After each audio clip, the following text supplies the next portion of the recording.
All right, welcome into a special AFC Championship version of Double OT with Mark Dondero. I'm Yianni Caracas. Mark coming to us from Foxborough, where he was at AFC Championship Wednesday. Always a spectacle. Mark, I was watching on Facebook Live on my phone holding Chip today. I saw the Brady and Belichick press conferences. I know you tweeted about this. I thought Brady looked a little PO'd. What do you think was with his mood today? Well, that was the overwhelming theme of the day, Tom Brady's demeanor at the podium. PO'd, I think he looked more, personally, I think he looked more lethargic, more forlorn, even sickly. I don't know what his problem was. I don't know if he has a problem. Some people were saying he was all business. I just thought he wasn't himself. The last few weeks especially, we've seen him come to the podium. He's been chipper. He's been joking about what he's been wearing. Today, it was all different. He just did not look right. Hopefully that doesn't translate into anything negative come Sunday night. But today, he did not look like himself. What did you take away from that?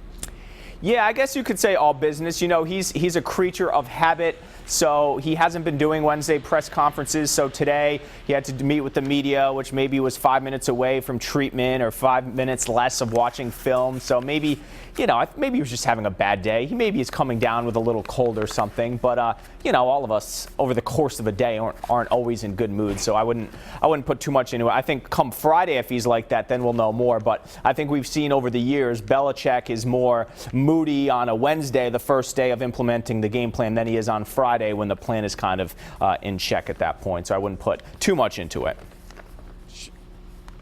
Yeah, sure. I mean, he's allowed to be a human being, like you said. We all have moods. But I think because he was like that, some people balked at some of the questions they might have asked him. Namely, they didn't bring up Roger Goodell not coming to New England. They didn't bring up the Antonio Brown Facebook Live video. Not that he would have been able to say much about either of those topics. But based on that, do you think that either the Brown video or Roger Goodell not coming to New England once again could be a motivating factor for the Patriots for the AFC title game? All right, so I was there yesterday, and we asked the players all this. I'm sure they were asked today, and they all said they didn't care if Goodell was here, and they didn't care about the Brown video. Listen, I think at the end of the day, what Mike Tomlin called the Patriots, you know, a-holes after the game is something all coaches and players say in the comfort of their own locker room when it's not streamed live. So I don't think that's particularly offensive. That being said, when the Patriots are winners historically as much as they are, any little thing can be used to their advantage. So maybe there's something to the, hey, you know, the Steelers, they complain about headsets. You know, they think we're a-holes. You know, wait till they come into our building and we'll show them how big of a-holes that we are. So I think there's something to that. The Roger Goodell thing, listen, I don't know if all 53 in the locker room are really still thinking about Deflategate at this point, but they rally around their quarterback, and I think it shows that Roger Goodell doesn't want to come here because of the wrath Patriot Nation would give him. So I think they can take some of, hey, the commissioner of our league doesn't want to see us hoist the Lamar Hunt Trophy. Well, we'll see him in 2 weeks at the Super Bowl. So yes, I think behind closed doors, this can be used as motivation, both instances, but obviously publicly they're not going to say that. I don't think any of that will be motivation for the Patriots. Antonio Brown, I think we were all just kind of stunned at how ridiculous it was, how off-brand, if you will, it was that he did something like that. I don't think that's going to motivate them. I don't think that would motivate me. I don't care what Mike Tomlin said, calling us names. If you're I'm speaking as if I'm a Patriots player. That would do nothing for me as far as motivation. Roger Goodell, I would just look at that man and think, what a putz. I wouldn't even there would be nothing beyond that, because that guy is just so far gone at this point. He doesn't know what he's doing motivation-wise. Sure, if you want to have a thought in your head about, oh, that'd be great to, you know, have a good game in the Super Bowl, let Tom Brady be MVP, and maybe they can get – that wouldn't even really come into play for me. That guy, I wouldn't even think about it. That man is not worth my time, my thoughts. It wouldn't even matter. I do not think that either provide motivation for this Sunday. It's the AFC Championship game. Yeah. As you heard, that is big enough motivation. Hey, that fan behind you really was a big fan of yours with that number one. I didn't even know they still sold number one foam fingers. All right, I want to ask you, are you worried about the Pats' performance against the Texans? Because they won by – what was it, 18 points, but they didn't look particularly good. Obviously, after the game, Brady wasn't happy with his performance. Do you think that carries over?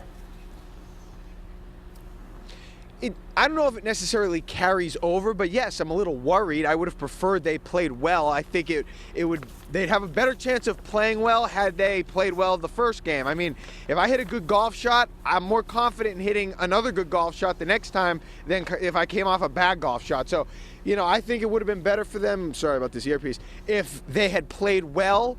So, yeah, I'm a little concerned. It'd be nice if they started fast against Pittsburgh. I think that's a huge key to this game. But, no, I don't necessarily think it's going to carry over. And in this league, sometimes, it could look like one thing and end up being something totally different. Yeah. We saw that down the stretch last year, how much the Patriots struggled. And then when they played the Chiefs in the divisional round, they looked pretty good. So I don't expect that necessarily to carry over. I'll be a little leery. A fast start would certainly help. Yeah, I think a fast start will be huge for the Pats on Sunday. We know how week to week this team is in terms of game planning and matchups. I think Houston had a really good game plan in terms of providing pressure up the middle on Tom Brady going against David Andrews there at center.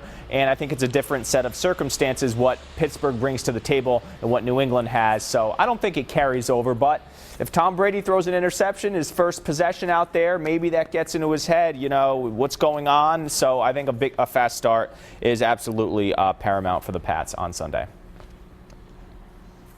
And one way to get off to a fast start would be to keep Le'Veon Bell in check. Do you think the Patriots defense will be able to do that? I don't have the box score of what he did in their first meeting, but he wasn't like an absolute game breaker like he has been the last 2 weeks. Can they stop him? Not entirely. Can they curtail what he does? Yes. Listen, if you can keep him to under 100 yards and limit his catches out of the backfield, I think you've done your job. If you don't let him break an 80-yarder, obviously this is going to be huge for the linebackers, huge day for Dante Hightower. We know that Le'Veon Bell does that little hesitation before he hits the holes. And, Mark, this will be pretty much the moment of truth, if you will, for the Jamie Collins trade. Because if the Pats linebackers are abused, what is everyone going to say on Monday? Where was Jamie Collins? So I think the Pats, what does Belichick do best? He takes away their best player. Now, is that at the expense of maybe Antonio Brown getting off? Maybe. But I think they can limit Le'Veon Bell under 100, maybe 4 or 5 catches, but under 50. If he's under 150, 140 total yards, I'll take that. I think they can do some work on him, mainly because I think he will be the priority. They'll start with Le'Veon Bell and then work their way out to Antonio Brown. I think the Patriots like the matchup they have with Malcolm Butler on Antonio Brown. I'm sure he'll get a little help here and there. But, yeah, I think they can slow him down. I don't expect him to run wild. I don't expect 170 yards. The Patriots, statistically, I don't have them right in front of me, but they haven't been giving up 100-yard rushers. They haven't been giving up rushing touchdowns. This defense and this defensive line in front seven against the run especially has been really good. And we all hear about the quarterbacks they face. Maybe that's part of it, but quarterbacks aren't running the ball. The Patriots defense is stopping the run. Le'Veon Bell is great, but they kept him in check last time. He didn't get in the end zone. I expect that to continue on Sunday. And again, that will be the priority number one going into Sunday. All right, before our game picks, despite the Steelers and Patriots being, AFC contenders every year, this is the first matchup of the Pats and Steelers since 2004, Roethlisberger's first year in the league. If Brady continues to play at a high level, let's say another 2 or 3 years, can Brady-Roethlisberger kind of replace what we all loved about Brady-Manning, which was a yearly postseason matchup? Absolutely not. I think, first of all, both are older, so that's harder. They're not in their prime. They're not at the top of their game. I would say definitely Ben Roethlisberger isn't at the top of his game. Just look at his road numbers. Tom Brady may be a little closer to the top if you want to argue that, but I don't think so. I think they're too old, and I think the Steelers and Roethlisberger a little too inconsistent. They don't win the division every year. The Ravens are there. The Bengals have been there. It's not a given. They're always in the playoffs like we saw with Manning and the Colts and Manning and the Broncos. Yeah, I don't think it can replace what Brady and Manning have because those two were rivals. They were peers. I would put Brady above Roethlisberger, where I think Brady and Manning were really neck and neck all those years. But honestly, it's too bad we've seen more Pats-Ravens playoff games. They've been all great. great over the years. I think 4, including 2 AFC championships. And it's been since 04, since Pittsburgh in 01, back in Brady's first go-around, that first Super Bowl year. So I would like to see it. You know, when Pittsburgh and New England, the matchup was set, I was excited because I think the Pittsburgh Steelers are a team everyone can get around in terms of a premier team in this league with a premier quarterback. So I liked the matchup. So I'd like it to continue because I think one of the things I was missing this year from a fan perspective is that yearly Brady Manning game and, 2 of the last 3 years before this year, the Brady Manning AFC championship game. So. All right, yeah, game great. pick. The fans in Pittsburgh are annoying, just like they think our fans or the fans in New England are annoying. So it's fun when the fan bases annoy each other. And it'll be interesting. Right, so who wins this game? It'll be interesting. Before I give you my pick, do you think some Steeler fans, get into Gillette with the terrible towels? I mean, if they're willing to pay top dollar, are there going to be some Pats fans selling those tickets? Because you may see some Steeler fans in there. I mean, if you're a Pat fan, you can't do it, but they travel well. They travel well. All right, yeah. I am predicting a high-scoring, close game. I have New England 34-30. I have it close into the fourth quarter. Patriots up 11. Pittsburgh scores, and then either the Pats run out the clock or they come up defensively. I think the Patriots win by 4. I know the spread's 6, so I don't think they cover. But I think the Steelers have a hard time stopping the Patriots. And I think the Steelers, 30, when I listen to it now, seems like a lot of points. But I'm going to go high scoring, 34-30. I don't think either team gets into the 30s. I don't like the way the Steelers' offense is played on the road. I don't like the way the Patriots' offense looked last week. I'm going to say 28-23, the Steelers. The Patriots win 28-23. The Steelers keep it close the whole way. They may take the lead for parts of the game. I don't think the Patriots will just, handle them the entire way. So the Steelers could have the lead in this game, but I like the Patriots to win. I don't like, again, what Pittsburgh has done, especially offensively on the road. I feel like they have a little thing in their head about this venue. Yeah. Ben Roethlisberger especially. I don't see them coming in here and winning. I think the Patriots are going to the Super Bowl. All right, and finally in the NFC, back in September, I predicted Patriots-Packers. Unlike your bogus pick of Cowboys-Baltimore, mine can come to fruition, so I'll be collecting on that bet. I have the Packers going to Atlanta and winning. I think that train just keeps rolling along. Rodgers is probably playing the position as well as we've ever seen it done. I think it's close, but I have Green Bay going to Atlanta and closing out the Georgia Dome with a win. Yeah, you really went out on a limb there, Aaron Rodgers, Tom Brady. I know. Well done. Hey, it was just correct, though. It could be correct. I like the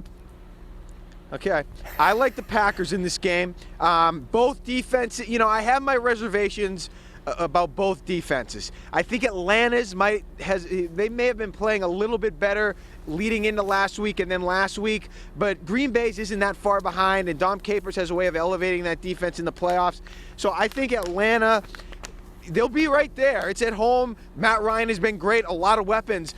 For some reason, I'm going to give Aaron Rodgers one more week. They go into the Georgia Dome. They win that game. They find a way. The defense comes up big. Micah Hyde, we saw him do that in Dallas. I think something like that happens. They make a big play, and it's Green Bay and New England in the Super Bowl, and we all get excited for a juicy Super Bowl that would be. Yeah, that'd be absolutely great. All right, good stuff, Mark.